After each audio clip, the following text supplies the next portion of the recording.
When she casually held the folder up above her head, she accidentally discovered a secret hidden within the papers, classified NASA data. She tried to pretend she hadn't seen anything, but when she looked up, she realized she could use this hidden information to solve the difficult problem on the blackboard. So she climbed the ladder and began calculating the rocket's trajectory. In just a few hours, she solved the puzzle that had stumped the entire space agency. But instead of applause, she faced interrogation. The supervisor suspected she was a Soviet spy, because most of the critical information had been blacked out, making it impossible for even a genius to find the answer. That's when Katherine told the truth.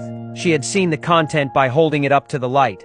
Once he understood what had happened, the supervisor realized she was a rare mathematical genius. He ordered that materials no longer be redacted and gave Katherine access to classified information. The next day, however, the supervisor was surprised to find Katherine's seat consistently empty, with no one knowing where she had gone.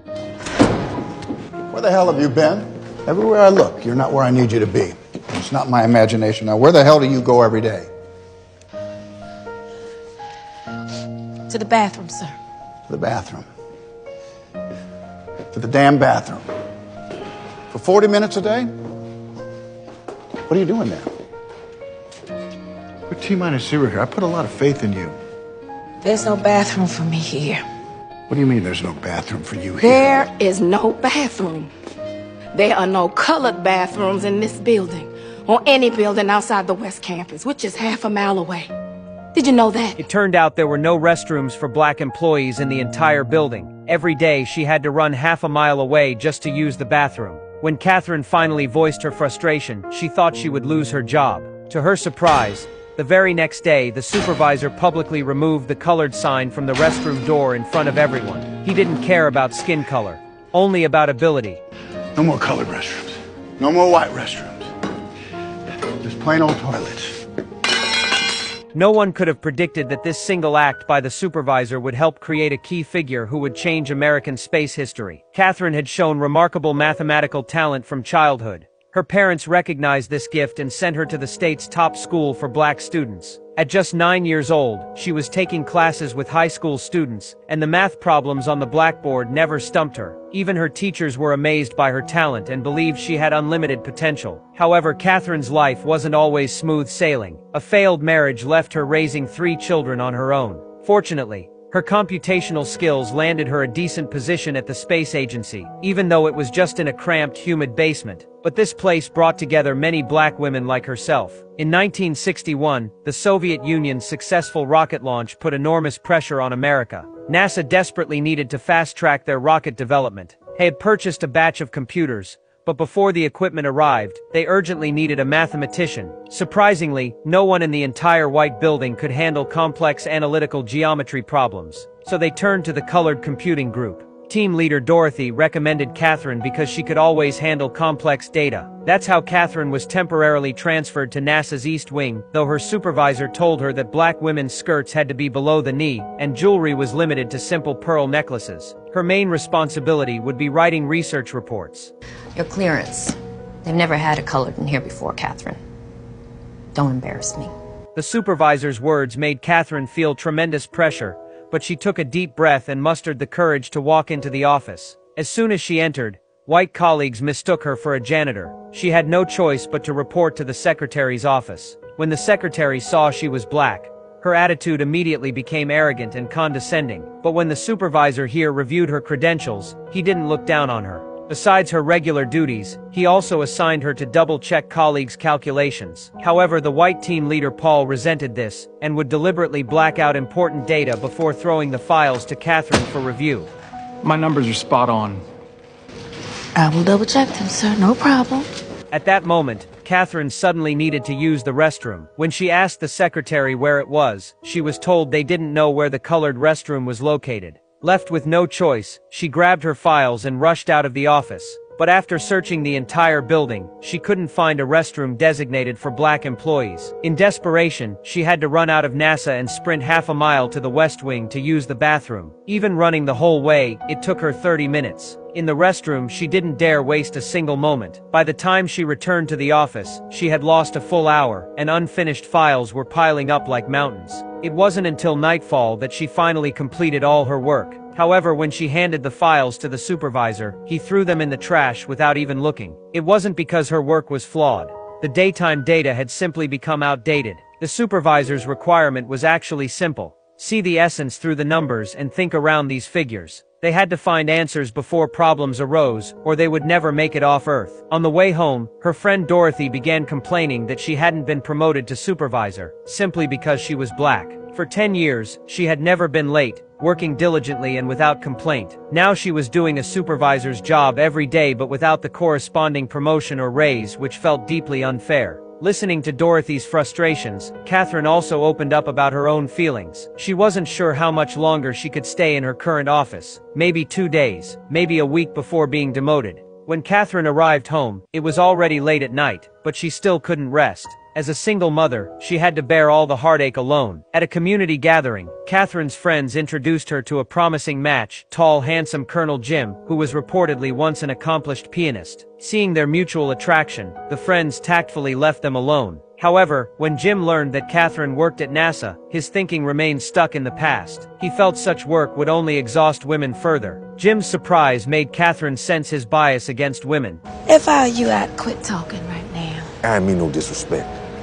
I will have you know, I was the first Negro female student at West Virginia University Graduate School. On any given day, I analyze the manometer levels for air displacement, friction, and velocity, and compute over 10,000 calculations by cosine, square root, and lately analytic geometry by hand. There are 20 bright, highly capable Negro women in the West Computing Group, and we're proud to be doing our part for the country. So yes, they let women do some things at NASA, Mr. Johnson. And it's not because we wear skirts. It's because we wear glasses. Have a good day. The demanding work kept Katherine constantly on edge, so coffee became her way of relieving stress. But when she reached for the coffee pot, everyone stared at her strangely. They couldn't tolerate sharing the same things with a black person. Katherine realized she had made a mistake and awkwardly returned to her seat. Though no one spoke, their looks said everything. The next day, she saw a smaller pot next to the original one, labeled colored. She was the only black person in the office, but she was already used to all this. Katherine endured the discrimination and picked up the coffee pot, only to find it contained no coffee prepared for the scientists. Faced with such blatant discrimination, she firmly believed in not getting angry over immediate obstacles. Keep pursuing excellence, and someday your talent will receive the recognition it deserves. Meanwhile, Paul continued giving her redacted data every day, making her work extremely difficult. I cannot work on what I cannot see, Mr. Stafford. It's illegible. Those numbers have already been confirmed by 2 engineers in this department and myself. This is more or less a dummy check. Faced with Paul's obstructionism, Katherine found another way. She held the documents up to the light and discovered the hidden secrets. With the key information in hand, she solved the blackboard problem in just a few hours. Her white colleagues' faces showed complete amazement. They couldn't believe their eyes. A black woman had solved a problem that had stumped them for so long. Finally, Katherine earned the supervisor's respect. At a birthday party, Jim appeared once again. In the musical atmosphere, he invited Katherine to dance. He explained that perhaps because he'd been away too long, his communication wasn't as smooth as before, leading to his earlier misstep. Jim hoped Katherine would give him another chance. I'm sorry, Katherine. For what, Jim? Underestimating you. And any other woman like you. Though I don't imagine there's many. That's good practice right there. Just as the two were dancing intimately, breaking news interrupted the music. The Soviet Union had successfully sent a person into space and completed orbital flight around Earth. This was a significant blow to America. They had lost this space race decisively. Under such enormous pressure, the supervisor called an emergency meeting overnight. He pointed out that the failure was due to the other side working harder. He refused to believe the Russians were technologically superior. Therefore, he decided to start working around the clock from that day forward, until they caught up. But just when everyone was frantically busy, the supervisor noticed Katherine was frequently absent. Where is she? At that moment, Katherine was rushing through the rain to the West Wing. In the restroom, she tried to use paper towels to dry off the rainwater, only to discover that the colored restroom wasn't equipped with such amenities. Even the soap dispenser was empty. Soaking wet, she felt utterly exhausted for the first time. When she returned to the office, she looked like a drowned rat. The supervisor couldn't tolerate Katherine's behavior any longer, and demanded to know what she was doing every day. When he learned she was using the restroom, his anger erupted. What should take a few minutes was taking her an hour. He accused Katherine of deliberately slacking off during work, but the supervisor's accusation became the last straw for Katherine. She complained that there was no restroom designated for black people in this building. I have to walk to Timbuktu just to relieve myself. And I can't use one of the handy bikes. Picture that, Mr. Harrison. My uniform, skirt below my knees, my heels, and a simple string of pearls. Well, I don't own pearls. Lord knows you don't pay colored enough to afford pearls. And I work like a dog, day and night, living off of coffee from a pot none of you want to touch. So, excuse me if I have to go to the restroom a few times a day. Katherine's words filled the supervisor with shame. He walked over to the coffee pot and tore off the labels in front of all the employees. Early the next morning, he went to the colored restroom in the West Wing and personally removed the colored sign. When you become powerful enough, even rules will make way for you. If you can't change prejudice about skin color, then use your strength to shatter it. When Jim learned that Katherine had gotten sick from being caught in the rain, he visited her daily with nutritional supplements. Jim's care and sincerity won over the children. They joined hands like a family for pre-meal prayers. As they got to know each other better, Katherine accepted Jim. Through everyone's collective efforts, the rocket launch day finally arrived. They gathered around the television to witness this momentous occasion. As the countdown ended, the rocket soared into the sky. Everyone's hearts were in their throats until it successfully reached orbit, and they could finally breathe again. Their efforts had finally paid off and earned recognition from the president. Although the rocket had launched successfully, they couldn't let their guard down. With 2 astronauts scheduled to go to space next, they needed to calculate all the data in advance. That day,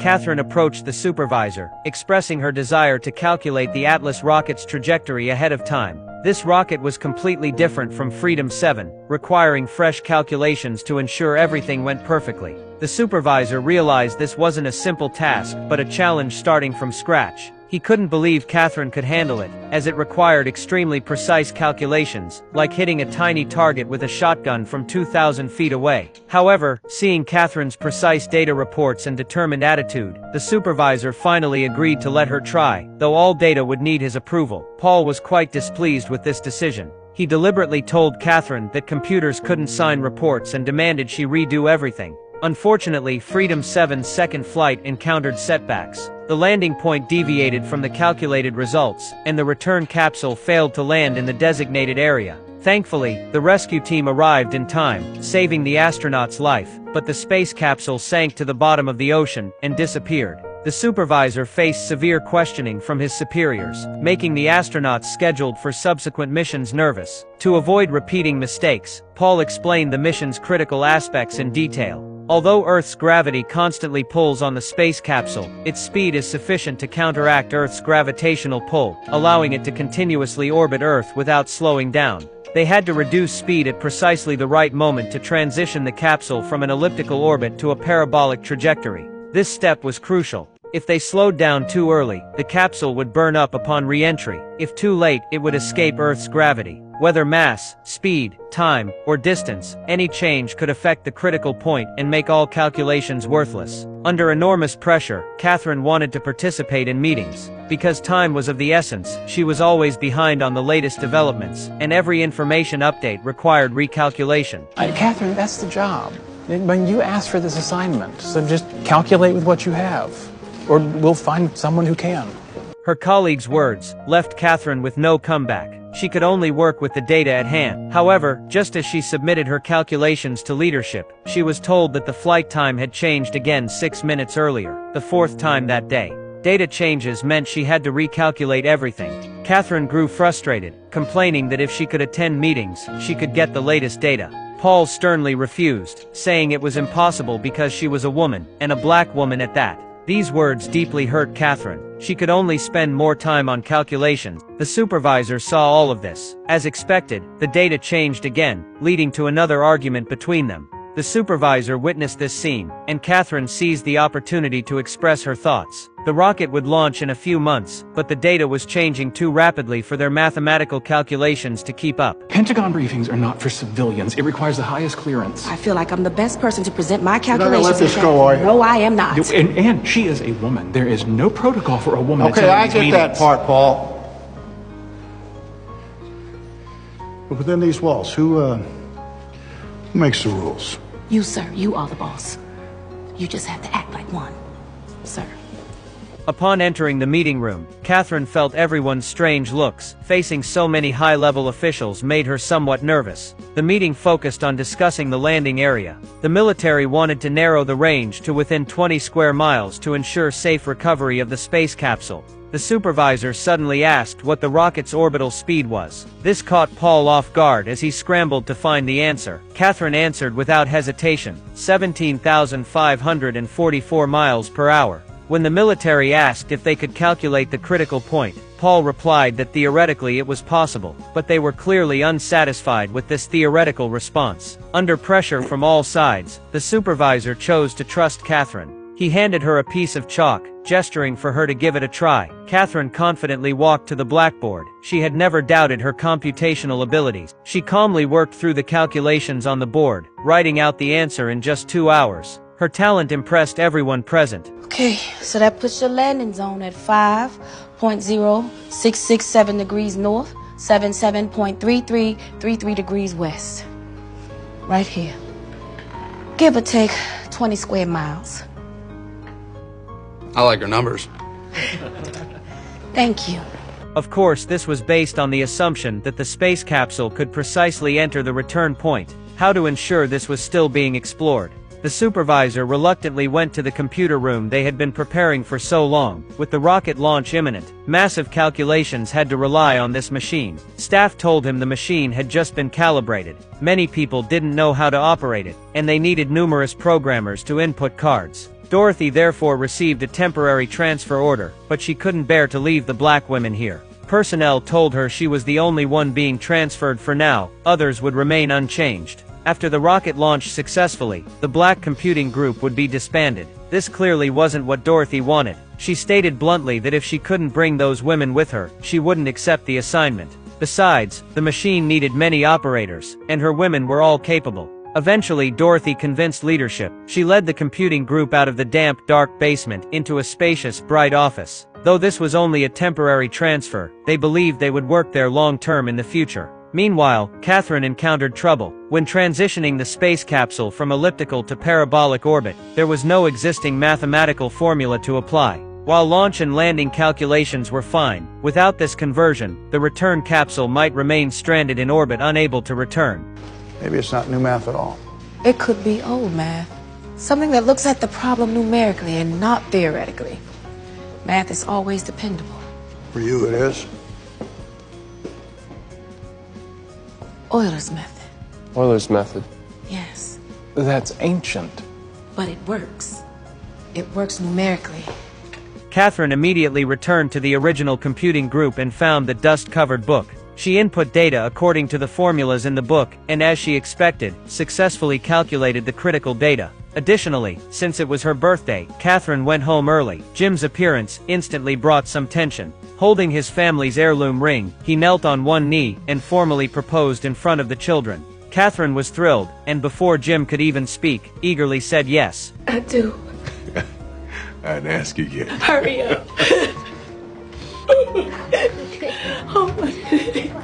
After 5 unmanned flight tests, the space agency confirmed that the new computers could handle all tasks. That day, the supervisor found Katherine. Due to the unmatched computing power, they no longer needed human computers. Technological progress was like a double-edged sword, bringing tremendous change while causing many to lose their jobs. Katherine had to leave temporarily. The supervisor was powerless to change this, and felt regret at being unable to keep her. To thank Katherine for her contributions, the secretary presented her with an exquisite pearl necklace on behalf of the supervisor, quietly telling her it was carefully selected by the supervisor's wife. Clearly, Katherine had earned everyone's respect through her abilities. After exactly 3 years and 2 months of preparation, the rocket launch day finally arrived. However, just hours before launch, the supervisor discovered a problem. Today's landing coordinates didn't match yesterday's. Most troubling was their uncertainty about whether yesterday's data was wrong, or today's was incorrect. He had to inform the astronaut of this emergency situation, who also expressed concerns. Let's get the girl to check the numbers. The girl. Yes, sir. You mean Katherine? Yes, sir. Smart one. I mean, she says they're good. I'm ready to go. The astronaut's words made the supervisor realize the gravity of the situation. He immediately assigned an assistant to find Katherine. Not daring to delay, the assistant grabbed the files and rushed to the West Wing computing group. Katherine had walked this path countless times in high heels, while the assistant was already sweating profusely on his first trip. Katherine immediately began calculating upon receiving the materials, knowing this would determine the mission's success or failure. The launch site was already crowded with people, and the astronaut was in position. Now they were waiting for Katherine's results. Just as everyone was anxiously waiting, Katherine finally completed her calculations and rushed to the control center. However, she still faced cold discrimination. At that moment, Katherine understood that no matter how excellent she was, she couldn't change some people's prejudices. Just as she was leaving in disappointment, the supervisor pushed open the door and held up his badge, signaling her to enter. Then in her presence, the supervisor announced the correct coordinates to the astronaut. We can confirm the go-no-go point for re-entry is 16.11984 degrees latitude, minus 165.2356 degrees longitude. The launch window is a go. The landing coordinates match. Well, that is very good news, Al. It's a little hard to trust something you can't look in the eyes. That's right, Colonel. Katherine did manage to calculate a few decimal points further than that hunk of metal. Well, I will take every digit you got. Be sure to thank her for me. Gentlemen, let's launch this rocket. Good luck, Friendship 7. Godspeed, Langley. Accompanied by the countdown, the rocket soared into the sky. After successfully reaching the designated orbit, everyone finally relaxed. But Katherine remained tense, not daring to leave for even a step. 10 hours later, the rocket safely landed at the coordinates she had calculated, and the weight finally lifted from her heart. While everyone was cheering and celebrating, Katherine quietly turned to leave. The supervisor called out to her once again. Nice work. You too, Mr. Harrison. So, you think we can get to the moon? We're already there, sir. Through her solid abilities, Katherine was ultimately granted an exception to remain with the launch team. While achieving career success, Katherine also entered into a happy marriage with Jim. Meanwhile, Dorothy welcomed new responsibilities. She was no longer a programmer, but was promoted to become the first black department supervisor. Katherine finally gained her colleagues' recognition. Even Paul, who had once looked down on her, personally poured her coffee as a sign of respect. This proved that all respect stems from one's own abilities. In the years that followed, she continued her computational work, handling calculations for Apollo 11's moon landing and other space-related missions. To recognize her outstanding contributions to aviation, NASA named a computing building the Katherine G. Johnson Building in 2016, and awarded her the Presidential Medal of Freedom at age 97. The three mountains blocking black female scientists were first, skin color, second, gender, third, the combination of both. But she earned respect through ability, courageously denounced injustice, and defeated arrogance and prejudice through brilliant achievement. She was a driver of progress and a true hero. When the light of fairness penetrated the barriers of discrimination, from initially facing deliberately obscured data as harassment to having her calculations amaze and convince everyone, from initially standing shoulder to shoulder with black women in the basement, to contributing her strength to the space race. From childhood talent, shining like stars, to becoming a legendary light in the aerospace world, this was not merely a display of her abilities, but a testament to her transformation. In this world, no effort goes to waste, and no success is accidental. No one's life is smooth sailing. Those who hold bouquets have all walked through thorns to get there. We often say there's no standard answer to the path of success. Everyone writes their own footnote. Of course, you can also choose to put on boxing gloves and fight with all your might. No matter how muddy water becomes, with enough settling it will become crystal clear. No matter how slow-witted a person may be, with sufficient effort they can still rewrite their destiny.